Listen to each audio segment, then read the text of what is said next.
8h50, on est en direct et vous êtes évidemment les bienvenus dans le grand dossier. Est-ce le baiser de la mort, ultimatum trumpien? Chacun son tour, pourrait-on dire, après les exigences face à Poutine restées sans effet. On s'en souvient, à Volodymyr Zelensky donc de devoir s'adapter, pas le choix. Le président des États-Unis lui laisse quelques jours pour accepter son plan de paix en Ukraine. Alors est-ce qu'il est acceptable, ce plan de paix? A contrario, Volodymyr Zelensky peut-il se permettre de le refuser? C'est le titre de notre grand dossier ce soir. Si Kiev ne souhaite pas discuter des propositions du président Trump et refuse de le faire, alors Kiev et les bellicistes européens doivent comprendre que les événements qui se sont déroulés à Kupiansk se répéteront inévitablement dans d'autres zones clés du front. Nous vivons actuellement l'un des moments les plus difficiles de notre histoire. La pression exercée sur l'Ukraine est aujourd'hui l'une des plus fortes. L'Ukraine pourrait se retrouver confrontée à un choix très difficile, soit la perte de sa dignité, soit le risque de perdre un partenaire clé. Choix très difficile évidemment pour Volodymyr Zelensky. Mais les choses bougent puisqu'il semblerait, demain à Genève vont avoir lieu des réunions cruciales. On va évoquer tout cela tous ensemble, essayer de comprendre pourquoi Donald Trump est si dur avec Volodymyr Zelensky et pourquoi maintenant. Surtout évidemment, on ira faire un tour bien entendu sur le terrain, on sera à Moscou également. Dans cette émission, on va tenter de balayer, on ira même à Johannesburg du côté du G20 puisque le président français a beaucoup parlé à ses homologues aujourd'hui. Général Vincent Desportes, bonsoir à vous. Bonsoir. Ravi de vous retrouver. Vous avez été directeur de l'école de guerre, vous êtes professeur désormais de stratégie à Sciences Po et HEC. Vous êtes le bienvenu. Mariana Perebenesuk, ravi de vous retrouver. Ça fait bien longtemps qu'on n'a pas fait un plateau ensemble. Vous êtes franco-ukrainienne et vous êtes journaliste d'investigation. Vous êtes la bienvenue, bien entendu. Yves Doutrio, ravi de vous retrouver également, ancien ambassadeur de France à l'OSCE, représentant permanent adjoint de la France à l'ONU. Vous êtes bien entendu le bienvenu. On attend Grégory Phillips qui va venir nous rejoindre dans une petite seconde. Je voudrais d'abord que l'on parle de ça, ce qui est inscrit sur le bas de cet écran, une réunion entre l'Ukraine et les États-Unis à Genève. Ce matin, Volodymyr Zelensky nous expliquait qu'il avait déjà publié les décrets pour pouvoir nommer ses représentants justement pour des négociations. On l'écoute. Ces jours-ci, des consultations avec les partenaires auront lieu concernant les étapes nécessaires pour mettre fin à la guerre. J'ai signé un décret sur la composition de la délégation de l'Ukraine et j'ai approuvé toutes les directives pertinentes. Nos représentants savent comment défendre les intérêts nationaux ukrainiens et ce qui est nécessaire pour garantir que la Russie ne mène pas une troisième invasion, un autre coup porté à l'Ukraine. Alors on va revenir évidemment sur ces représentants, ces hommes qui représenteront l'Ukraine. Allons du côté de Washington, retrouver Sonia Dridi. Bonjour à vous Sonia. Qui pour les Américains sera présent à Genève demain ? Alors, il nous a été confirmé que le secrétaire américain de l'armée, Driscoll, et son équipe sont arrivés à Genève et ils seront rejoints demain par l'envoyé spécial du président Donald Trump, Steve Witkoff, qui a en grande partie élaboré ce plan, et par Marco Rubio, le secrétaire d'État, qui a également contribué à l'élaboration de ce plan, avec également le gendre de Donald Trump, Jared Kushner. Alors, un officiel américain vient de déclarer à Axios que les États-Unis continuer de travailler avec les Ukrainiens pour que cet accord soit le meilleur possible pour eux. Et il assure que l'élaboration de ce plan était une vraie collaboration entre les Ukrainiens, les Russes et les Américains, alors que beaucoup accusent les États-Unis de vraiment tenter d'imposer ce plan à l'Ukraine. On sait que Donald Trump est très pressé et qu'il profite du contexte défavorable en Ukraine avec ce scandale de corruption pour tenter d'imposer ce plan. D'ailleurs, hier, depuis le bureau ovale, il a dit de façon assez nonchalante que le président ukrainien allait bien devoir à un moment accepter ce plan. Il a donné la date butoir de jeudi parce que c'est la fête de Thanksgiving aux États-Unis et l'administration Trump aimerait tout simplement que l'Ukraine accepte de signer cet accord avant jeudi. Alors, on sait que Donald Trump également fait du chantage parce qu'on a appris que les États-Unis menaçaient de couper l'aide à l'Ukraine et le partage de renseignements si elle n'acceptait pas ce plan. Et ça grince même des dents côté républicain parce que, par exemple, il y a un sénateur grand allié de Donald Trump, Lindsey Graham, qui a dit qu'il y avait des bonnes choses dans ce plan, mais qu'il y avait aussi des parties très problématiques. Et beaucoup pensent notamment à ces territoires qui devraient être reconnus de facto comme russes. détailler tout cela, évidemment. Mille merci Sonia Dridi pour toutes vos précisions. Donc depuis Washington, réunion donc ukraino-américaine. Pour l'heure, en tout cas, les Russes n'en font pas partie. Votre avis général à vous, est-ce que c'est, la question est posée, une réunion qui est faite pour tordre le bras de Volodymyr Zelensky ? Alors, très sûrement, elle est conçue comme ça, mais je pense qu'elle ne débouchera pas sur le résultat escompté. Il est clair que le président Zelensky ne peut accepter ce plan en l'état. D'ailleurs, il était très clair dans son discours d'hier. D'un autre côté, le président ukrainien ne peut pas ne pas aller envoyer ses émissaires dans cette réunion. Il s'agit de quoi pour lui ? Il s'agit de gagner du temps. Il s'agit de ne pas s'affronter de front, mais de pas attaquer de front le président Trump. Au fond, pour lui, comme pour Poutine de l'autre côté, mais en sens inverse, il s'agit de gagner du temps. Dans cette affaire-là, il n'est pas impensable de penser que M. Trump rechange à nouveau à 180 degrés dans quelques jours. Donc peut-être faut-il attendre son nouveau revirement. En tout cas, il ne peut pas ne pas y aller. Il y va. Et évidemment, rien ne va déboucher de ces réunions. Problématique quand même, Yves, monsieur l'ambassadeur, c'est que effectivement, elle nous l'a dit, Sonia Dridi, pour les États-Unis, on a Driscoll, qui est donc l'un des hommes forts, l'un des durs du clan Trump. On a Steve Witkoff, on a Marco Rubio. Il y a quand même du beau monde. Côté ukrainien, il y a notamment Yermak qui va y aller, le fameux Yermak qui est donc le plus proche collaborateur de Volodymyr Zelensky, mais dont on a appris il y a quelques jours qu'il était effectivement trempé dans ce scandale de corruption. On a un peu peur qu'il se fasse manger tout cru, en fait. Alors, j'ai compris qu'il y aurait aussi des Européens. Peut-être.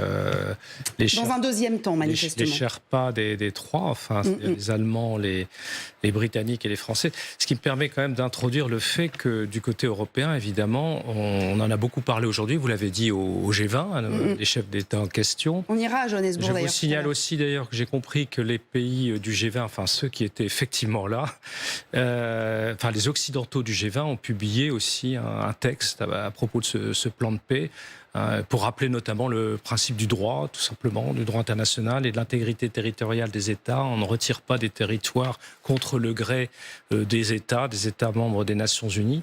Donc il y a quand même la communauté occidentale et les trois pays dont je viens de parler qui seront sans doute aussi à Genève. Il y a eu énormément de coups de téléphone, j'ai compris, entre M. Zelensky et beaucoup de ses homologues européens, y compris Mme Kallas, la haute représentante pour l'Union européenne, et les Polonais et bien d'autres. Donc il faut bien voir que M. Zelensky, quand il envoie son émissaire, quel qu'il soit, à rencontrer les émissaires américains, il compte sur le soutien européen. Et du côté européen, il a été dit qu'évidemment, on ne participerait pas à un plan qui n'aurait pas l'accord du président Zelensky. Et donc, derrière le président Zelensky, c'est quand même le peuple ukrainien.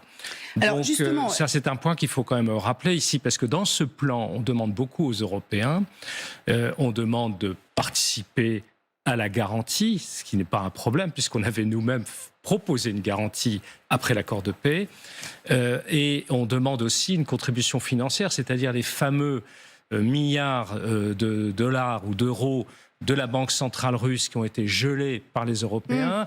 On demande que cet argent, une partie de cet argent, finance des infrastructures dans le cadre de ce plan de paix, sachant que 50% des bénéfices, je cite ce plan de paix, enfin cette esquisse de plan de paix tel qu'il a été fuité dans la presse, reviendrait aux États-Unis d'Amérique. Alors, vous voyez, on est quand même très impliqué dans ce plan. C'est évident, et ce que je vous propose, c'est que justement, puisqu'il se trouve qu'on a une équipe qui est à Johannesburg, où a lieu le G20 en ce moment, et où se sont parlé ces fameux dirigeants européens, donc, et notamment français et allemands, on va laisser notre équipe travailler ce sujet-là, justement. Sébastien Auger, qui est sur place avec Marine Truchot, on les retrouvera un peu plus tard dans l'émission, justement pour pouvoir développer tout cet aspect-là, parce qu'évidemment, c'est un aspect qui est absolument fondamental pour ce qui nous concerne. Moi, je voudrais quand même qu'on aille se positionner du côté de la Russie, du côté de Vladimir Poutine. Vladimir Poutine peut-il remercier Donald Trump de son initiative ? Peut-être. En tout cas, ce qui est sûr, Jérôme Garraud, vous qui êtes à Moscou, c'est qu'il saute sur l'occasion offerte par le président des États-Unis. Jérôme. Froid, presque distant, comme si le temps jouait en sa faveur. Vladimir Poutine, hier soir, a mis la pression sur Volodymyr Zelensky en appelant l'Ukraine à accepter immédiatement ce plan américain et à négocier maintenant. Sinon, en cas de refus, le président russe menace de poursuivre la guerre, de conquérir de nouveaux territoires sur le champ de bataille et de rendre les conditions de paix encore plus défavorables pour l'Ukraine ces prochaines semaines ou ces prochains mois. Et par ailleurs, un cessez-le-feu préalable aux négociations est toujours exclu. Moscou a l'intention de maintenir une pression maximale sur Kiev jusqu'au dernier jour, jusqu'à la signature d'un accord cadre avec tous les partis.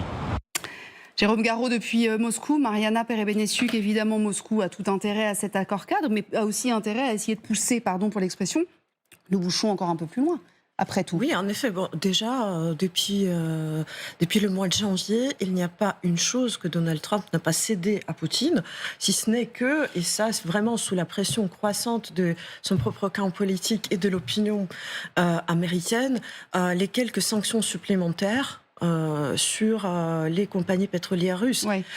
Donc, il est évident que Poutine est très à l'aise dans cette situation, et même si cela profite absolument à la Russie, il n'y a pas de raison à ce que Poutine ne souhaite pas davantage.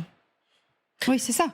C'est-à-dire que voilà, c'est ce à quoi on peut s'exposer, parce que si c'est une base de négociation, effectivement, on peut tout à fait imaginer, et d'ailleurs je crois que ça commence à bruisser du côté du Kremlin, que Vladimir Poutine dise non, mais en fait moi ce plan-là il me convient pas, finalement je voudrais voir encore plus. Parce que il faut dire que sur le terrain, lui estime, et on ne peut pas nier le fait que ce soit compliqué pour les Ukrainiens, il estime que ces soldats font le job. Alors, si on revient vers l'Ukraine, j'aimerais, si vous me permettez, c'est juste 30 secondes, de dire deux mots du contexte très difficile en Ukraine, le jour où il y a ces déclarations, ces menaces russes, où il y a ces menaces américaines, et où le président ukrainien parle de la liberté et de la dignité, où aujourd'hui, dans son annonce, en fait, il indique clairement que pour lui, le sujet de négociation à Genève, c'est les garanties de sécurité pour qu'on ne tue plus. Parce qu'aujourd'hui, c'est la journée nationale de commémoration des victimes de l'Holodomor. Oui. Donc, ce sont des victimes de millions de personnes. Malheureusement, on ne peut pas savoir très précisément combien de millions de personnes sont mortes de la famine artificielle en Ukraine en 1932-1934. Aujourd'hui, tous les Ukrainiens allument une bougie de mémoire. Et c'est quelque chose qui est présent dans chaque famille. Chaque famille a des morts lors de ce génocide. Ouais, ce génocide est arrivé, parce que peu de gens le savent aussi, à l'Occident, que l'Ukraine, après la révolution bolchevique, l'Ukraine avait un État, l'Ukraine avait une armée qui a échoué, y compris à cause des alliances avec les Européens et les Polonais, parce qu'il y avait un nouveau État polonais qui avait signé une paix séparate avec les communistes. L'Ukraine a été occupée. Et en fait, ce génocide est arrivé après, comme une représaille. C'est pour ça que c'est quelque chose qui est dans la tête de chaque Ukrainien. Mais d'ailleurs, Volodymyr Zelensky lui-même en a fait le rapprochement à mi-mot tout à l'heure. Hein. C'est dans la tête de chaque Ukrainien. C'est pour ça que personne ne songe vraiment ni à une forme de capitulation, mais seulement à une lutte. Parce qu'on sait, malheureusement, d'expérience, ce qui se passera après les compromis avec les Russes. C'est déjà arrivé. C'est en tous les cas l'état d'esprit des Ukrainiens, et c'est quelque chose qui résonne maintenant, aujourd'hui, vraiment, cette journée-là, dans les cœurs et dans les têtes de chaque Ukrainien et dans chaque conversation. Spécifiquement aujourd'hui, le 22 novembre. Et c'est vrai que sur le terrain, c'est compliqué. C'est compliqué pour les Ukrainiens. Général Desportes, Vladimir Poutine, je cherche mes mots, Vladimir Poutine estime que ces hommes font bien le job. Il en rajoute parfois même un petit peu. Et on voit notamment pas mal de vidéos qui sont publiées. On va faire le point tout à l'heure avec Brandon Warrett, qui a travaillé pas mal sur ces sujets-là. Je voudrais vous montrer, il nous dit aujourd'hui, ça y est, Kupiansk est pris, par exemple. Kupiansk est pris et on reçoit cette séquence. Regardez. La ville de Kupiansk est libérée, la victoire sera nôtre. Le 121e régiment de fusiliers motorisés de la 68e garde de la 6e armée a héroïquement pris Kupiansk. Alors est-ce que Kupiansk est vraiment tombé ou pas? Et puis, quand bien même, si j'ose dire, général, il continuera à harceler quel que soit le nombre d'hommes que ça lui coûtera. C'est pas son sujet à Vladimir Poutine. Non, le nombre de morts russes lui importe peu. Oui. Le nombre de morts ukrainiens, évidemment, encore moins. C'est pour ça que on parle de plan de paix sur ce plateau depuis un certain temps. Moi, je crois que c'est un plan de guerre.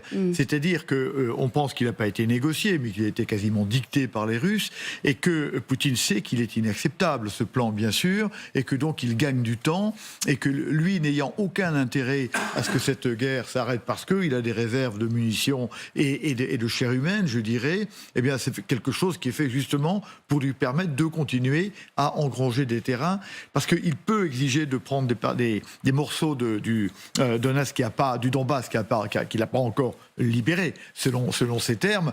Mais enfin, s'il avance, ce sera évidemment encore plus sûr. Donc, moi, je pense qu'il continuera et que quoi qu'il arrive, les négociations de Genève ne vont pas avancer, puisque finalement, personne n'a véritablement intérêt à ce qu'elles débouchent sur quelque chose. À part Trump. Alors justement, Brandon Wared, vous avez regardé parce que Vladimir Poutine nous dit que l'armée russe avance et avance bien sur le terrain. Est-ce qu'on peut faire un point aujourd'hui ? Bonjour Bénédicte. Effectivement, en tout cas, Vladimir Poutine, l'armée russe qui affirme avoir pris la ville donc de Kupiansk. On dit également avancer autour d'une autre ville, celle-ci, Konstantinivka. Nous sommes là dans cette région de Donetsk. Elle fait partie pour l'Ukraine de ces villes qui constituent la ceinture de forteresse. Ce sont ces villes et ces zones les mieux fortifiées de l'Ukraine depuis 2014. En tout cas, on est clair du côté de la Russie. On dit bien qu'on a pris le sud-est et l'est de cette ville et qu'on est même, toujours selon la Russie, en train de nettoyer le centre-ville. Le commandant de cette zone qui a même promis à Vladimir Poutine de s'en emparer entièrement avant la mi-décembre. Vladimir Poutine qui tempère, il dit ne parlez pas de calendrier. Alors en tout cas, c'est intéressant, Bénédicte, de mettre en relation les discussions et puis les déclarations du côté de la Russie et le terrain, en prenant différentes sources, différentes cartes. Regardez la situation sur le front. La Russie, l'avancée du côté de l'armée de Vladimir Poutine, c'est la partie en rouge. Eh bien, nous sommes encore un peu loin, notamment du centre-ville, à au moins 10 km. En tout cas, eh bien, il y a des images que l'on voit fleurir un peu partout dans de nombreuses villes, notamment donc sur le front. On voit ce drapeau brandi par les soldats, le drapeau donc de la Russie sur des territoires, sans pour autant vérifier et savoir si dans un second temps il y a contrôle ou non de ce territoire. C'est ce qu'on appelle la stratégie du drapeau, en fait. Aller planter un drapeau et faire une vidéo pour dire « j'ai pris la ville ». Bien entendu. Alors, si on regarde la ligne de front d'aujourd'hui, Brandon, quels sont les territoires qui sont occupés par les Russes ? Eh bien, regardez ce chiffre. Aujourd'hui, les Russes qui contrôlent 20% du territoire ukrainien. Dans le détail, c'est la quasi-totalité de cette région de Louhansk, 80% de cette région de Donetsk au total. Et puis, avec ce nouveau plan de Donald Trump, regardez, puisqu'il y aurait un nouveau gain de territoire pour l'armée de Vladimir Poutine de 2300 km², tout cela sans combattre, sans aucun coup de feu. C'est l'équivalent de la superficie du territoire du Luxembourg. Alors, quand on regarde cette carte, l'Ukraine qui perdrait donc l'entièreté de ces territoires de Louhansk et de Donetsk. Et puis, les régions où les combats font rage en ce moment, Kherson et Zaporizhzhia, on les couperait en deux. La nouvelle carte de l'Ukraine, ce serait tout simplement la ligne de front actuelle. Alors, il y aurait aussi des contreparties pour l'Ukraine, notamment avec une partie, 2000 km² de Kharkiv qui retrouverait les mains de Volodymyr Zelensky, en tout cas des territoires partiellement contrôlés et revendiqués par Zelensky. Et ce qui est intéressant, on parle de Kharkiv. Regardez ces images. Il y a 2 jours, on voit Vladimir Poutine en treillis, accompagné du chef de l'état-major russe, Valery Gerasimov. Ils ont parlé de quoi ? Eh bien, ils ont parlé de bataille. De bataille, c'est Kupiansk. Gerasimov a dit que la ville était tombée aux mains des Russes, et Vovchansk en disant qu'elle était contrôlée à 80%. Mais quand on regarde la carte, regardez, on a ce territoire, ces 2 villes qui se situent dans la région de Kharkiv. Alors, à savoir si, en donnant ces nouvelles villes et cette région, est-ce que la Russie acceptera cette perte de territoire ? La question est posée. Bien entendu, selon le plan Trump. Et puis, il y a quand même autre chose, d'autres questions qui se posent. Je me tourne vers vous, Général. Si ce plan, effectivement, est accepté, ce qui nous fait dire que c'est inacceptable pour Volodymyr Zelensky, ça veut dire aussi, il nous a parlé de la fameuse ceinture des villes forteresses, Kramatorsk. Si Kramatorsk arrive dans l'escarcelle russe, Et la route est quasiment ouverte jusqu'au Dniepr après. Kramatorsk, c'est la forteresse qu'il ne faut surtout pas lâcher. Mais tout à fait. La forteresse, c'est le Donbass, c'est ces villes-là. Et puis, si elles tombent, effectivement, imaginez demain, ces villes tombent, l'armée ukrainienne est désarmée, il n'y a plus que 400 000 hommes.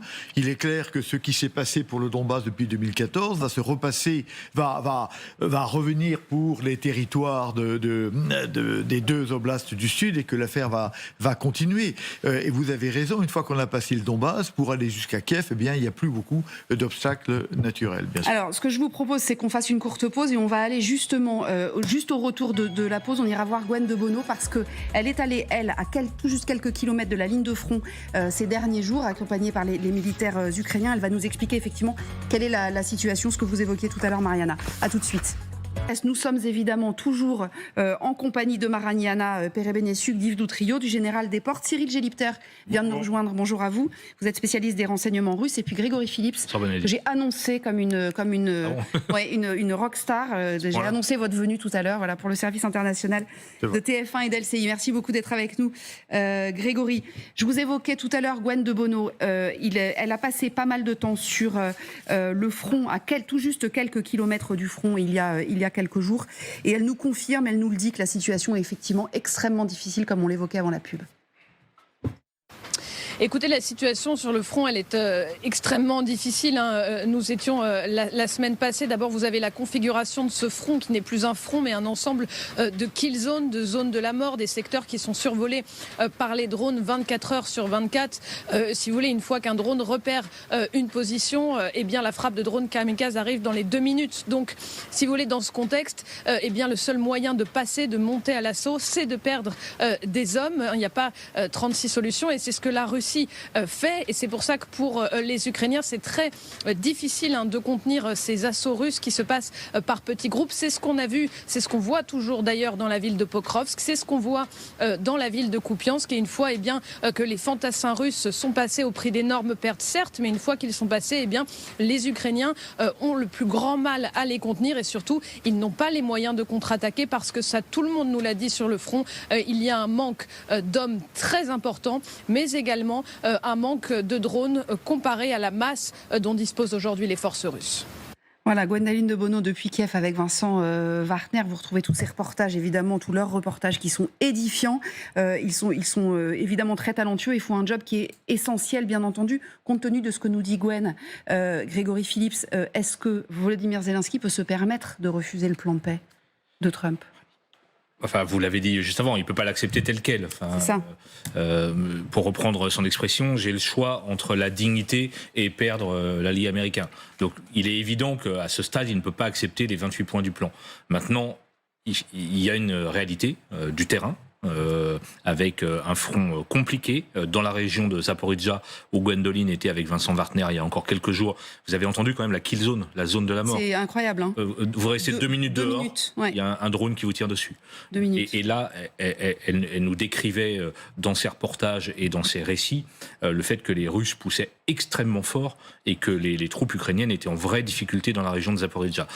Même chose du côté de Pokrovsk, dont on annonce la chute imminente, alors certes depuis des semaines et des mois, mais on voit que c'est compliqué. Avec 10 000 hommes qui seraient effectivement dans une situation très très très précaire, dans cette ville-là. Et puis la ville de Kupiansk, revendiquée par Poutine en fin de semaine. La réalité est sans doute un peu différente. On l'a évoqué déjà. Gwendoline nous expliquait que d'après ces informations de terrain, c'est environ 65-70% de la ville qui est occupée par les Russes, mais vous avez encore des Ukrainiens qui se battent. Donc vous avez cette situation du terrain qui est compliquée. Vous avez vu l'intervention de Zelensky vendredi soir quand il s'adresse à la nation, l'air grave qu'il a, le visage défait. On sent évidemment que l'Ukraine traverse un moment très compliqué. Et j'ajoute des problèmes en interne qu'on a évoqués déjà ici, ce scandale de corruption qui évidemment ne lui facilite pas les choses. Donc vous avez cette image dont vous parlez, l'image de Zelensky, celle qui est derrière vous, là, dans le grand écran, elle est incroyable. Il est devant le palais présidentiel. Il se trouve que la météo en plus donne un aspect extrêmement sombre à la prise de parole. Et donc c'est un président affaibli, il faut le reconnaître, sur le terrain et en interne. D'autant que, pardon, je vous coupe, mais d'autant qu'il est d'autant plus affaibli que Donald Trump, lui, est sans absolument aucune concession. On a reçu cet échange assez lunaire, il faut le dire. Ça se passe dans le bureau ovale. C'était vendredi, justement, avant le message donc publié par Volodymyr Zelensky. Donald Trump reçoit la presse dans son bureau et il y a donc un échange qui se met en place avec un journaliste. Écoutez ce que ça donne.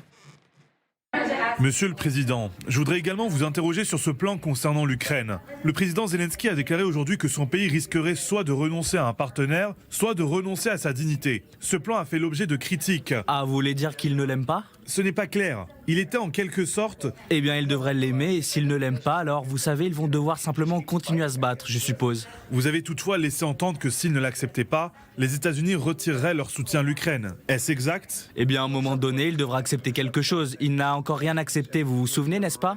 Quand il n'y a pas si longtemps, dans le bureau ovale, je lui ai dit « Vous n'avez pas les cartes en main ». Il n'a encore rien accepté. Mariana, le moment qu'il évoque, là, Donald Trump, c'est ce moment d'humiliation abominable qui effectivement avait été infligé à Volodymyr Zelensky, notamment par J.D. Vance d'ailleurs, dans le bureau ovale, quand il lui disait effectivement, écoutez, vous êtes, en gros, vous êtes un nain et vous allez faire ce que je vous dis. Il reprend là les termes qu'utilise le Kremlin pour dire Volodymyr Zelensky refuse de négocier quoi que ce soit. Oui, par ailleurs, c'est pas la seule expression qu'utilise Donald Trump à répit de Vladimir Poutine. Il y a aussi que ça lui plaise ou non. Souvenez-vous, c'était également cette phrase-là qui était dite avec pratiquement le même sourire par Vladimir Poutine la veille de l'invasion. Juste la veille, quand il a dit cette horrible phrase qui fait par ailleurs allusion à un viol, que ça te plaise ou non, ma belle, il faudra s'y faire. Là, on y est pratiquement. Ça rajoute bien sûr de l'infamie à la situation, parce que d'un côté, on a les Ukrainiens qui, il est vrai, la situation au front est difficile, mais la situation des civils est extrêmement difficile depuis quasiment 2 mois. Les frappes russes ont eu beaucoup de succès également sur le territoire libre. Il faut savoir que les Ukrainiens, là, ça fait... En tous les cas, à Kiev, par exemple, les habitants de Kiev vivent pratiquement sans lumière tous les jours, depuis 2 semaines et des semaines, avec l'électricité pendant quelques jours. Parfois, il y a tout le temps l'eau qui disparaît, le chauffage, il n'y en avait même pas, et il pleut tous les jours. Je ne sais pas quoi. Donc là, en effet, ça crée un contraste terrible, mais il ne faut pas croire non plus que ça peut passer de manière absolument impunie pour Donald Trump. Oui, bien sûr. Parce il faut quand même voir, parce que cette opposition, elle est quand même publique, et Donald Trump, il fait quand même face à une vague de critiques assez acerbe. Alors ça, effectivement, et on va y venir, et c'est aussi pour ça sans doute qu'il envoie ces snipers snipers politiques les plus efficaces. On verra ça tout à l'heure avec Sylvia, parce que c'est effectivement assez impressionnant. Moi, j'ai une question pour vous, Cyril Gélipter, qui est spécialiste de renseignement. Quand il fait ce chantage, Donald Trump, et qu'il dit soit il accepte, soit en gros il se débrouille sans nous, ça veut dire quoi ? Je le prive de renseignements, par exemple, de quoi pourraient être privés les Ukrainiens ? Si vous vous souvenez, en mars dernier, il avait déjà fait le coup. Je me souviens encore, c'était un correspondant de l'AFP qui me posait la question, et je lui disais, ce qui m'inquiète, c'est que les Américains, que Trump pourrait couper, y compris ce qui est donné via le secteur privé. Par exemple, Maxar. Le lendemain, on apprenait que Maxar, justement. Maxar, ce sont donc ces cartes satellites qui sont qui sont utiles aux journalistes pour savoir ce qui se passe sur le terrain, mais très utiles évidemment à l'état-major. Et le problème, c'est que les Américains, je pense, ont des grands.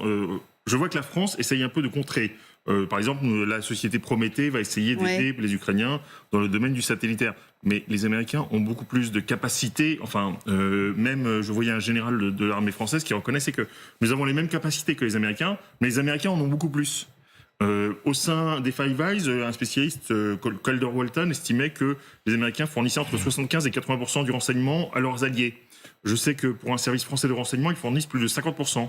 Donc, si jamais les Américains coupent à l'Ukraine ce sera un gros trou et nous aurons du mal à le combler. Ça peut c'est être ça, c'est-à-dire que sans les renseignements américains, sans les renseignements fournis par les Américains à l'Ukraine, l'Ukraine ne sera pas du tout suffisamment renseignée pour mener son combat, en fait. Ce sera beaucoup moins.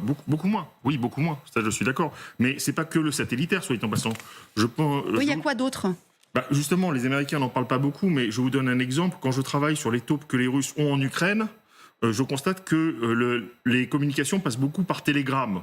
Et beaucoup de taupes se font choper très vite, au bout de même pas un mois. Donc je me demande si les Américains n'aident pas les Ukrainiens justement à surveiller Telegram pour détecter les communications entre les officiers traitants du FSB et leurs taupes en Ukraine qui donnent du renseignement. Et ça aussi, c'est indispensable pour aider les Ukrainiens. Car ces taupes donnent des informations sur des installations qui sont ensuite bombardées. Bien sûr. Et ça, oui. Ou sur des personnes qui sont directement visées. C'est ça. Et ça, je le trouve dans les jugements des tribunaux ukrainiens, qui sont en accès libre et qui sont très riches. Je pense que ça aussi, ça aide beaucoup. Et est-ce que nous, nous Européens, dans notre globalité, on est capable de pallier ça ou pas du tout suffisamment ? Pas entièrement, parce que même tout le monde est dépendant, dans une certaine mesure, les Polonais, les Français, les Britanniques, des capacités américaines qui sont beaucoup plus importantes que les nôtres. On parle du satellitaire, mais il faut savoir qu'il n'y a pas que le satellitaire imagerie. Vous avez aussi l'interception de communication, vous avez la cartographie. Alors, je ne sais pas où en sont les Américains sur la cartographie. Vous avez aussi les satellites de télécommunication. Un exemple, de qui dépendent les Ukrainiens pour la communication ? De Starlink. Imaginez si jamais les Américains disent « Bon, maintenant, on coupe Starlink aux Ukrainiens ». Ce sera quand même très compliqué pour communiquer avec les troupes. Mais c'est ce qui s'est passé au moment de Mariupol, d'ailleurs, quand il y a eu ces revirements d'Elon Musk, et on a vu ce qui s'était passé derrière. Donc ça, c'est une menace qui est très claire, en fait. En tout cas, ils menacent de le faire. Espérons qu'ils ne le fassent pas. Mais en mars, quand même, ils l'ont fait. Donc, il y a quand même un précédent. Alors, sur les satellites, il y a deux chiffres simples. Les satellites, je passe sous votre contrôle, mais le nombre de satellites militaires américains, c'est 240. Le nombre de satellites militaires européens, c'est 40. Donc, on voit qu'on n'est pas du tout dans les mêmes volumes et donc dans les mêmes capacités d'information pour l'Ukraine. Mais moi, quand j'entends Cyril nous parler effectivement, mais également de cette aide pour débusquer les officiers étrangers, etc., je pense aussi à nous, de façon assez sans doute égoïste, mais ça veut dire que nous aussi, on est très dépendants du renseignement américain. Je vais vous donner un chiffre. Complètement. C'est ça. Je vais vous donner un chiffre. La DRM, notre service français de renseignement militaire, dépend à plus de 50-60% du renseignement américain. Mais comment, est-ce que ça, alors j'allais dire comment est-ce possible ? Je comprends. Est-ce qu'on est en train de, je fais une parenthèse dans l'émission, mais je trouve que c'est très important. Est-ce qu'on est capable, nous, de s'affranchir de ça ? Est-ce que le truc est engagé ? Non, ça implique de mettre des moyens. Ça implique, je ne sais pas, vous créez de nouveaux satellites, ça coûte cher. Vous allez créer, je ne sais pas, des installations d'écoute. Il y a des projets quand même. Il y a des projets. Oui, il y a des projets. Mais le temps de les finaliser aussi. Mais notre dépendance aux États-Unis est presque totale. On sait faire des choses et c'est vrai pour l'Ukraine et c'est vrai, hélas, aussi pour l'Europe. On a complètement besoin des États-Unis pour la défense de l'Europe. Et encore, on est en France, grâce aux armes nucléaires que nous possédons et à notre autonomie, nous avons tenu, je parle de la France, d'avoir toujours cette autonomie, donc une certaine gamme de renseignements techniques nécessaires pour leur Mais le problème, c'est de savoir si nous, on serait capable de résister à une forme d'ultimatum que nous ferait Donald Trump, comme ce qu'il est en train de faire à l'Ukraine. Et c'est ça le problème. Et c'est ça le problème. Si je peux me permettre allez-y, monsieur l'ambassadeur. L'avis d'un ancien diplomate, c'est évident, tout ce que vous dites, évidemment, mais ça nous incite justement à renforcer nos capacités. Oui, c'est ça. Tous les plans européens sur l'autonomie stratégique, mais évidemment, tous ces beaux plans, Rearm Europe, on en a parlé ici 10 fois, ça ne peut pas se traduire sur le terrain en l'espace de quelques années, mais même en l'espace de quelques semaines ou de quelques mois. Donc là, pour revenir au fameux plan dont on parlait tout à l'heure, il y a effectivement une très forte pression du côté américain, même s'il peut y avoir aux États-Unis même, comme vous disiez justement, Mariana, peut-être des objections, y compris parmi les rangs des républicains. Mais là, la pression est, semble-t-il, maximum. Sur le plan du terrain, il faut reconnaître qu'à l'aube de l'hiver, les choses se présentent quand même très difficilement pour nos amis ukrainiens. Ce qui veut dire que, par rapport à ce que disait tout à l'heure le général, j'ai quand même l'impression qu'il faut qu'on va parler de ce plan. Alors, on peut l'améliorer, comme vous disiez vous-même, mais si ici, sur le plateau, on veut être objectif, il y a quand même certaines probabilités, je sais pas, j'ose pas donner de pourcentage, que sur la base de ce plan, heureusement modifié dans le bon sens, il puisse y avoir quand même une perspective de paix. Parce que tout à l'heure, je crois que le général disait encore faut-il que M. Poutine l'accepte. Mais comme en même temps on dit que c'est quasiment un plan très largement inspiré par les Russes, on ne voit pas très bien pour quelle raison il ne l'accepterait parce qu'il pourrait pas. en demander encore Parce que d'abord, il a, souvenez-vous, c'est le plan 2022 et c'est le plan qui a précédé en College. On n'est pas vraiment surpris. Il pourrait en demander encore. Au niveau des territoires et au niveau aussi d'ailleurs de la neutralisation de l'Ukraine. Alors certes, on parle maintenant de 600 000 troupes, alors qu'il y a, au moment des pourparlers de 2022, on parlait, je ne sais pas, de 80 000 ou de 100 000. Bon. Mais le principe sur lequel l'Ukraine n'adhère pas à l'OTAN, c'était déjà... Oui, c'était la et on trouve même dans le plan, je ne sais pas si vous avez été regardé tous les 28 points, on voit aussi des allusions à la dénazéification, c'est ce que disait Marianne et donc les fameuses causes profondes, donc on retrouve là aussi. Donc on ne voit pas très bien ce que pourrait... Alors évidemment, on peut toujours demander plus, hein, mais dans l'état actuel des choses, il me paraît probable que du côté russe, puisque ce plan, en fait, guillemets, a été plus ou moins concocté entre M. Vitkov et ses homologues russes, qu'au bout du compte, on exerce une forte pression sur l'Ukraine, ce qui est le cas aujourd'hui. Et alors, toute la question est de savoir si quelle est la marge de manœuvre des Européens pour aider Zelensky à obtenir des améliorations par rapport à ce plan. Je voudrais quand même qu'on regarde aussi, parce que du côté des officiers, des militaires ukrainiens, question leur a été posée. Cyril, pardon, après on vous entend quand vous lui expliquerez pendant la pub. Pardon. Qu'est-ce que je disais ? Oui, du point de vue des militaires ukrainiens, justement, question leur a été posée. Eux, ils voient bien qu'ils perdent des hommes, ils voient bien qu'il y a un plan qui est inacceptable en l'état. Malgré tout, je voudrais que vous écoutiez cet officier des forces armées ukrainiennes. C'est Gwendoline de Bono qui l'a interviewé il y a quelques heures. Et faites bien attention à ce qu'il dit, parce qu'il y a quand même, moi, je trouve une certaine inflexion dans la position, sa position officielle en tout cas. Écoutez. Ce plan est complètement irréaliste. Aucun militaire n'accepte ces concessions territoriales. On peut admettre qu'ils contrôlent ce territoire, mais on ne peut pas admettre qu'il est à eux. En ce qui concerne la réduction de l'armée ukrainienne, personne en Ukraine ne croit qu'ils n'attaqueront pas de nouveau. Donc il est hors de question de réduire la taille de l'armée. L'Amérique ne nous soutient pas en ce moment. Ils ne nous donnent pas d'argent et ils ne nous donnent pas d'armes. Ils en vendent à l'Europe. Qu'est-ce qu'ils vont dire ? On ne vend plus à l'Europe ? Eh bien, nous, on achètera en Europe. C'est absurde, tout simplement absurde. Cela n'a rien à voir avec nous. Oui, mais c'est pas les militaires il dit quand même une petite chose. Il dit on peut admettre qu'ils contrôlent un territoire, mais on ne peut pas admettre qu'il est à eux. On n'avait jamais entendu ça de la bouche d'un officier ukrainien. Oui, qui contrôle, c'est-à-dire les zones qui ont été conquises. Et on peut admettre qu'il le contrôle. Le réalisme de ce soldat est frappant. C'est ça, c'est incroyable.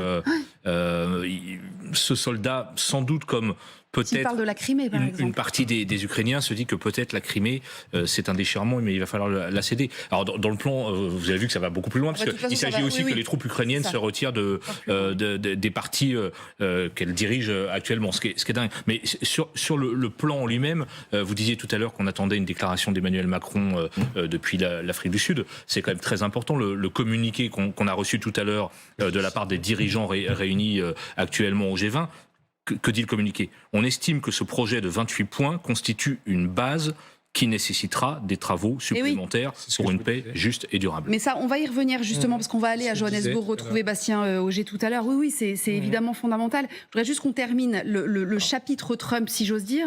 Sylvia Micon nous a rejoint, parce que Sylvia, il y a autre chose qui est assez frappant quand même dans toute cette accélération de calendrier, c'est que Donald Trump a mis ses hommes les plus, comment je pourrais dire, les plus durs en fait sur ce dossier-là. Oui, effectivement, à commencer par le vice-président 25 Volodymyr Zelensky, avec lequel Volodymyr Zelensky s'est expliqué hier, le vice-président qui, on s'en souvient, avait été un dur parmi les durs lors de la venue catastrophique du président ukrainien. C'était en février dernier à la Maison-Blanche. Voilà pourquoi le président ukrainien a de nouveau pris le soin de montrer hier tout son respect à Donald Trump. Il a assuré qu'il continuerait de respecter la volonté du président américain de mettre fin à la guerre. Mais de son côté, J.D. Vance met les points sur les i et balaie les critiques sur le plan américain. Regardez ce qu'il dit, J.D. Vance.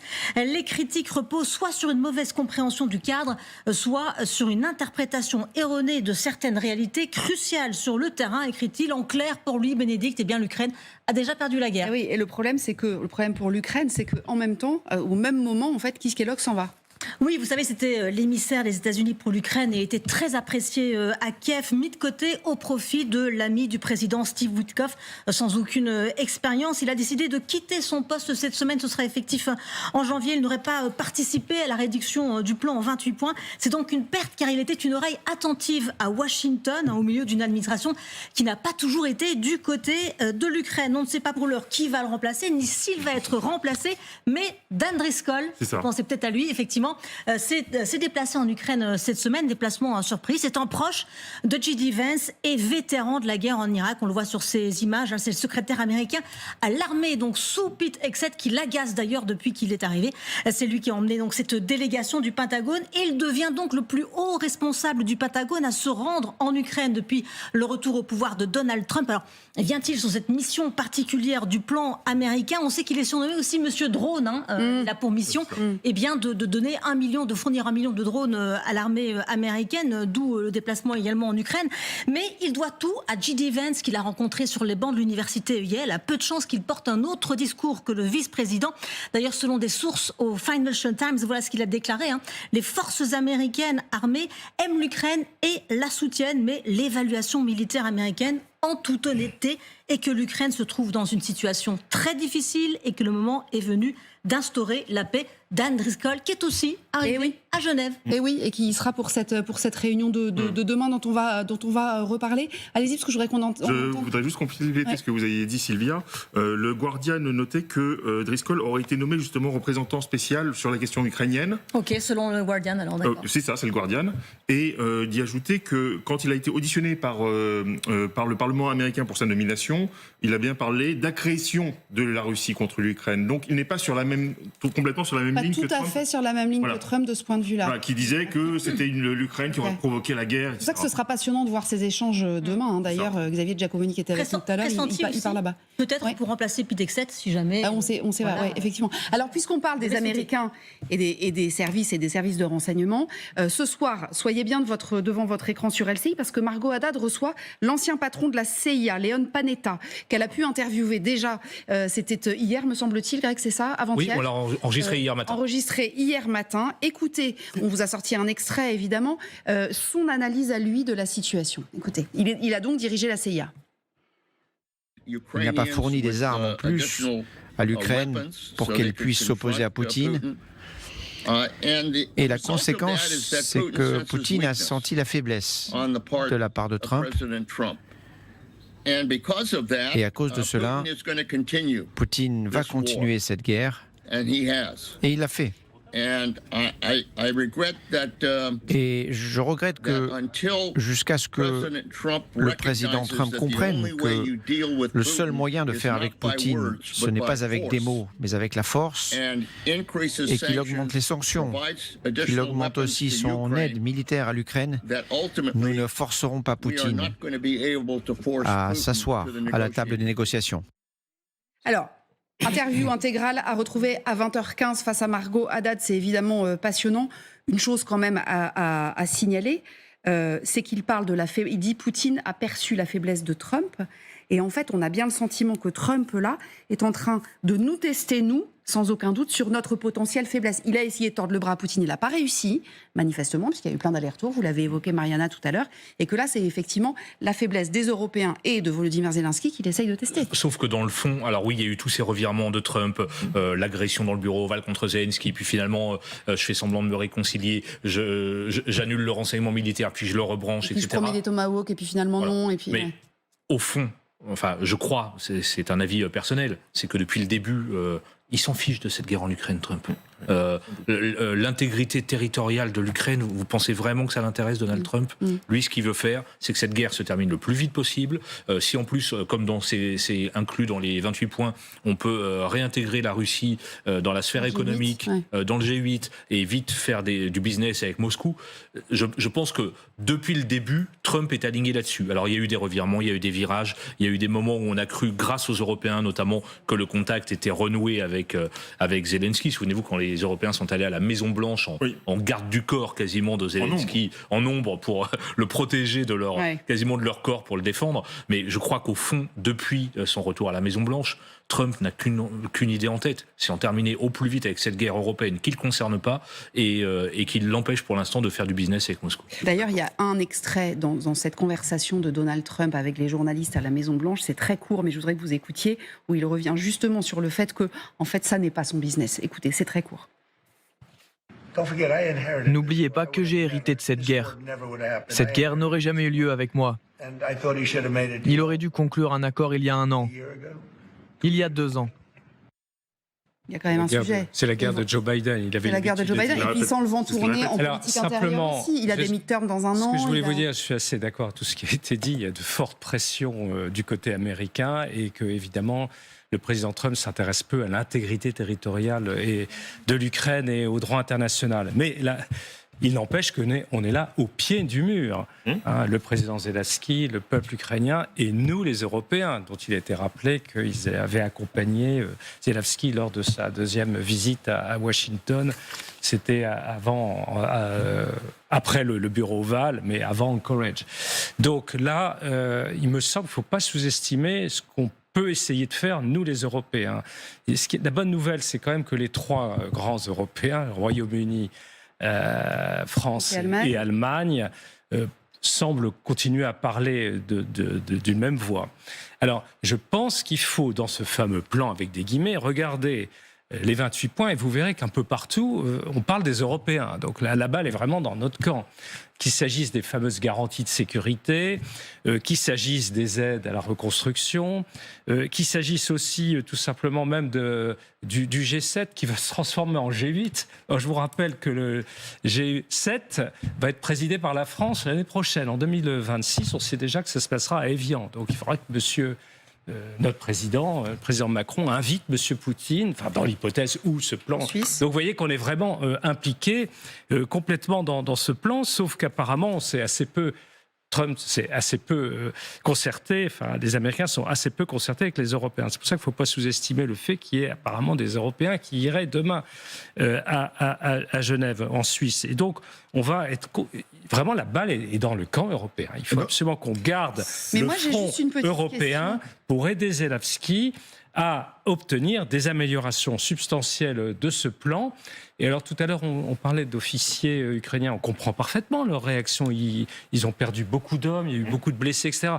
Mais l'Ukraine, c'est un pays démocratique, ce ne sont pas les militaires qui décident. Non, sûr, et donc évidemment, le président Zelensky, et c'est ce fameux combat cornélien qu'il évoquait lui-même dans ce discours effectivement très émouvant de vendredi, il ne veut pas non plus perdre la relation avec les États-Unis, pour toutes les raisons qui ont été indiquées, le renseignement, les satellites, le militaire, mais en même temps, il ne veut pas non plus perdre la dignité de son peuple. Donc vous voyez bien qu'il va se passer quand même des choses qui me semblent assez cruciales dans les semaines qui viennent. Donc on ne peut pas estimer que rien ne sortira de ce plan. Il va se passer des choses sur le plan diplomatique. Mariana voulait intervenir, pardonnez-moi, elle attendait la parole. Il faut qu'on soit là. Il faut qu'on soit sur Allez-y, Mariana. Je voudrais d'abord fondamental. Je vous donne la parole. Excusez-moi, je voudrais d'abord répondre et revenir au petit entretien de l'officier ukrainien. Avec tout mon respect, M. Dutrieux, mais si on veut être pragmatique, le pragmatisme commence par le fait on se met sur le terrain et à quoi ça ressemble. Quand on est dans un pays où il y a plusieurs centaines de milliers d'hommes et des femmes en armes, c'est eux qui décident. Et il ne faut pas croire, ce n'est pas Somalie, ce n'est pas une guerre civile. Il y a quand même une sorte tout ça, ça fait corps. Parce que ces soldats, ils ne sont pas des orphelins. Ils ont tous des familles, des amis, les discussions. Il ne faut pas croire, ils ne vivent pas non plus dans une tranchée quelque part coupée du monde. Ils parlent avec leurs amis. Donc en fait, en Ukraine, ça se passe réellement comme ça, comme sur une forme de consensus. En fait, ce qu'a dit ce soldat, c'est une sorte de consensus de l'opinion ukrainienne. Non, mais ce qui était intéressant, c'était de voir que effectivement, il y a une forme de consensus qui était totalement absente jusqu'à présent. Et c'était d'ailleurs tout à fait à souligner. Enfin, je veux dire, on entendait dans la bouche des militaires, quoi qu'il advienne, vous pourrez me passer sur mon corps, je ne lâcherai pas un gramme de ma terre. Et là, on commençait, c'était pour illustrer le fait de se dire, en fait, finalement, il y a aussi un principe de réalité, c'est de dire, voilà, ce que disait très bien Grégory tout à l'heure. Ce qu'il dit surtout, c'est qu'il n'y a rien à discuter. Exactement. Parce que c'est irréaliste ce qui est proposé. Donc, c'est même pas la peine de se prendre la tête. Après, il faut aussi, là, je pense que vos journalistes peuvent vous en parler, ça dépend aussi beaucoup du front. Pardonnez-moi, le président Macron. Et des contextes. Sur ce sujet, justement. Qui reprend des idées qui sont assez familières, soit qu'elles aient pu être partagées ou pas. Il est bon dans le sens où il propose la paix. Et il reconnaît des éléments importants sur des questions de souveraineté, de garantie de sécurité et autres. Mais c'est une base d'un travail qui doit se reprendre, comme on l'avait d'ailleurs fait l'été dernier. Parce que ce plan aujourd'hui, d'abord, n'a pas été négocié avec les Européens. Or, il stipule pour les Européens beaucoup de choses. Les actifs gelés sont détenus par les Européens. L'intégration européenne de l'Ukraine, c'est dans la main des Européens. Savoir ce que fait l'OTAN, c'est dans la main des membres de l'OTAN. Donc il y a beaucoup de choses qui ne peuvent pas simplement être une proposition américaine, qui suppose une concertation plus large. Donc je pense qu'il faut d'abord dire, nous voulons tous la paix, et on est cohérents. On veut que cette paix soit robuste et durable. Donc pour ça, il faut des éléments qu'on a déjà posés à plusieurs reprises. Et donc c'est pourquoi, dès demain matin, les négociateurs américains arriveront à Genève. L'équipe de négociation ukrainienne s'y rendra et l'équipe de négociation de l'Union européenne, de l'Allemagne, du Royaume-Uni et de la France s'y rendront pour pouvoir remettre autour de la table de la substance et réconcilier toutes ces vues. Mais je pense que toute initiative qui va vers la paix est bonne. Maintenant, nous savons à quelles conditions cette paix est acceptable. Il faut qu'elle prenne en compte les éléments qui permettent une paix juste et durable pour les Ukrainiens et qui prennent en compte les éléments de sécurité pour tous les Européens. Pourquoi ce plan il serait inacceptable ? Je ne vais pas pré-négocier pour ce que font nos Sherpas, mais on voit bien qu'il y a des éléments sur la limitation du format de l'armée ukrainienne, donc de sa propre souveraineté. On sait que s'il n'y a pas les éléments de la dissuasion, les Russes reviendront et trahiront leurs promesses. Nous l'avons vu à plusieurs reprises, et en particulier en ce qui concerne l'Ukraine en février 2022. Donc nous voulons la paix. Je pense qu'elle doit commencer par un cessez-le-feu. Et ça aussi, c'est des choses qu'on peut essayer d'avoir à court terme. Je constate que depuis mars, où le président Zelensky a donné son accord sur le cessez-le-feu, c'est la Russie qui a toujours dit non. Mais on a des éléments qu'on avait déjà retravaillés d'ailleurs, et au printemps-été, et après la rencontre qui s'était tenue à Anchorage. Donc on va recréer un moment de reconvergence pour essayer d'avoir un texte commun. Monsieur le Président de l'Afrique, de l'Europe en Afrique, vous avez organisé la conférence pour la paix humanitaire en République démocratique du Congo, mais depuis, même dans ce sommet, vous n'en avez pas parlé. Qu'est-ce qui bloque ? Vous êtes à quel niveau, combien collecté, ou bien qu'est-ce que les acteurs doivent faire? Alors, je me voilà, toute initiative pour la paix est bonne, nous dit le chef de l'État. Ne pas froisser évidemment le président des États-Unis. Ceci dit, il donne quand même un certain nombre d'éléments. Grégory Phillips, il dit je veux pas saper, ou en tout cas anticiper sur le programme, sur le travail des Sherpas à partir de demain à Genève.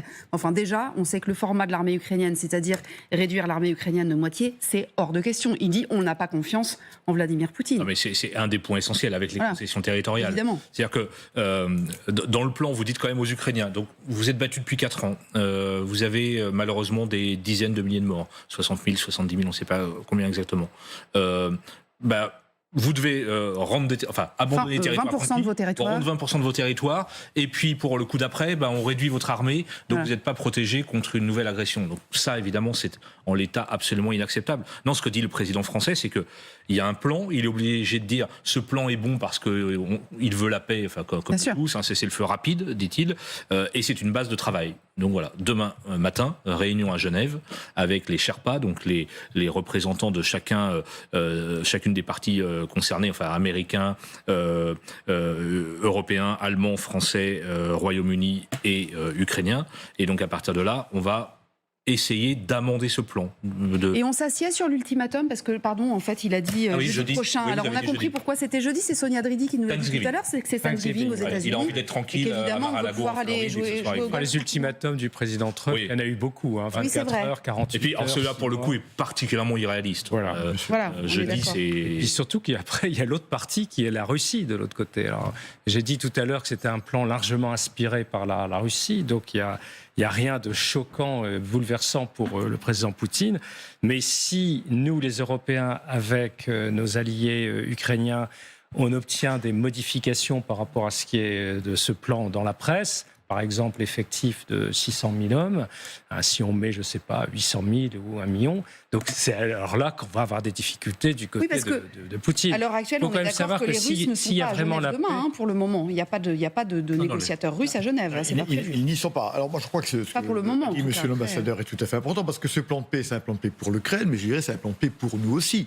Parce qu'on est bien d'accord que si Poutine peut continuer à avancer en Ukraine dans les années à venir, nous pourrions, nous, être directement menacés. Donc l'Europe a beaucoup à jouer. Nous ne cessons de répéter sur ce plateau que l'armée ukrainienne est aujourd'hui la meilleure armée d'Europe, la seule à être capable de se battre en haute intensité. Et on voit bien que 400 000 hommes, pour nous-mêmes, ce serait une très très mauvaise nouvelle. Donc je crois que les Européens eux-mêmes ont beaucoup à gagner et à perdre dans cette affaire-là.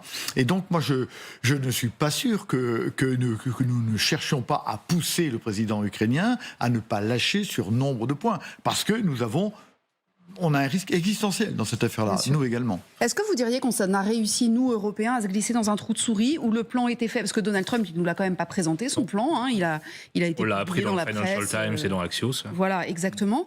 Donc est-ce que, compte tenu de ce que dit le président de la République, là, qui dit, vous savez, comme vous l'aviez très bien dit, Yves Doutrio, il y a des choses qui concernent l'Europe directement, donc ça, on a très bien compris. Est-ce que ça veut dire que sur cette réunion de demain, on a réussi à mettre le pied dans la porte ou pas? Parce qu'ils se sont beaucoup mobilisés toute la journée. Bastien Auger, tout à l'heure, nous disait il y a eu un sommet en parallèle du sommet du G20. Mais souvenez-vous, c'était à la fin de l'été, je crois, après Anchorage, quand les Européens vont en force à la Maison-Blanche.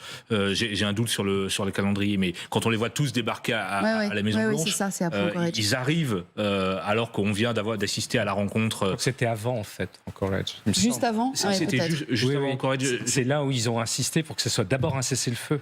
Voilà. Mais simplement, le président Trump a changé d'avis, changé de pied à Anchorage, influencé par Poutine. Mais à plusieurs reprises, depuis le début de l'année et depuis le retour de Trump, on a vu, on évoquait la scène avec Zelensky dans le bureau ovale fin février, on a vu que les Européens sont quand même, ont volé à la rescousse de Zelensky, ont réussi à se remettre dans les discussions dont on semblait totalement écarté. Donc est-ce qu'ils vont réussir encore aujourd'hui à le faire? C'est en tout cas tout l'objectif de ce qui va se passer à Genève dès demain matin. Et le thème de la garantie de sécurité qu'on trouve dans ce plan, je ne veux surtout pas ici faire l'éloge de ce plan, vous comprenez bien, mais il y a une tête de chapitre garantie de sécurité qui n'était pas du tout dans l'esprit russe, certainement pas. Et non plus du côté de M. Trump. Il ne parlait pas de garantie de sécurité. Et c'est vraiment une idée ukraino-européenne. Oui, vous voulez dire sauf que cette garantie de sécurité... Sur l'appartenance à l'Union, sur l'OTAN, voilà. etc. Oui. Alors, sauf que, évidemment, la garantie de sécurité, avec la fameuse coalition des volontaires, dont on a beaucoup parlé sur ce plateau, elle impliquait aussi une présence sur le terrain. Et c'est la seule qui vaille. Mais pas seulement sur le terrain, souvenez-vous. Les garanties de sécurité, il y avait également une défense aérienne à partir de la Pologne. Enfin, il y avait un certain nombre d'éléments qui n'étaient pas sur le terrain Et la première garantie de sécurité, pardonnez-moi mon général, c'est l'armée ukrainienne. La toute première garantie de sécurité. C'est ce que dit Emmanuel Macron quand il dit qu'il faut de la dissuasion et on ne peut pas amputer l'armée l'Europe sur le terrain, sinon il n'y a pas de garantie de sécurité. Et ça, évidemment, pour l'instant, elles ne sont pas. Et c'est à peine acceptable, évidemment, pour Poutine. Alors, je précise simplement, on dit que ce ne serait pas un article 5 OTAN, puisque l'Ukraine ne ferait pas partie de l'OTAN. Ça, on a bien compris, ce n'est pas vraiment nouveau entre nous. On n'apprend rien dans ce plan quand on nous dit que l'Ukraine ne fera pas partie de l'OTAN. En revanche, il y aurait un soi-disant homologue de l'article 5. Là, on peut se référer aux garanties qu'apportent les États-Unis au Japon, par exemple. Et d'autre part, puisqu'on parle d'élargissement à l'Union, dans l'Union européenne de l'Ukraine, nous avons l'article 42, paragraphe 7, excusez-moi si je vous le rappelle, c'est qu'en fait, il y a une garantie, quand l'Ukraine fera partie de l'Union européenne, alors ici c'est dans le moyen terme, eh bien il y aura une garantie de sécurité, un quasi-article 5. Oui, sauf alors que vous allez me dire long terme, que ce sont les moyens, à long terme, vous avez raison, et ce sont les moyens européens et pas les moyens américains. Pardonnez-moi, juste tous, parce que je vois que c'est la fin de l'émission, il y a quand même, je vais parler sous votre contrôle et notamment de celui de Cyril qui est sur les réseaux tout le temps, mais Vladimir Poutine aujourd'hui, la Maison Blanche, n'importe quoi, le Kremlin n'ont pas du tout réagi à cette mobilisation last minute, si j'ose dire, des Européens. On n'a rien vu. Grégory, on n'a rien vu passer. On a vu passer la réponse de Poutine hier soir. Qui a répondu mais il à se trouve qu'aujourd'hui, en sortie d'avion, en arrivant à Johannesburg, parce qu'ils étaient tous dans l'avion en fait, les Européens, ils se sont quand même archi-mobilisés, ce que nous racontait Bastien Auger tout à l'heure. Ah oui. Non, la réponse officielle de Poutine est arrivée hier soir depuis le Kremlin sur ce plan où il dit en gros on peut être flexible, enfin vous voyez, mais c'est un plan qui lui est évidemment extrêmement favorable. Et la réponse était assez attendue. Pour le président Poutine, les Européens sont des bellicistes. Il l'a encore répété dans les derniers jours. Bien sûr. Nous sommes des bellicistes. Nous soutenons le belliqueux. Alors demain, vous verrez donc réunion. On n'a pas les horaires encore tout à fait, me semble-t-il, à Genève. Le président disait demain matin. Demain matin, voilà. Donc évidemment, on en parlera sur cette antenne, bien entendu. On a des équipes qui sont en route dans le train déjà à l'heure qu'il est. Xavier a sauté dans le train au lieu de participer à cette émission. C'est pour ça que vous avez sauté dans votre voiture et merci beaucoup. En tout cas, merci à tous. On va suivre tout ça parce qu'évidemment, ça s'accélère. Le calendrier s'accélère, bien entendu. Ce plan n'a pas été négocié avec les Européens. Mais c'est un plan qui veut la paix, donc tout n'est pas à jeter. C'est en gros ce qu'a dit Emmanuel Macron il y a tout juste un petit instant. C'est une base de négociation. On aura évidemment l'occasion d'y revenir largement.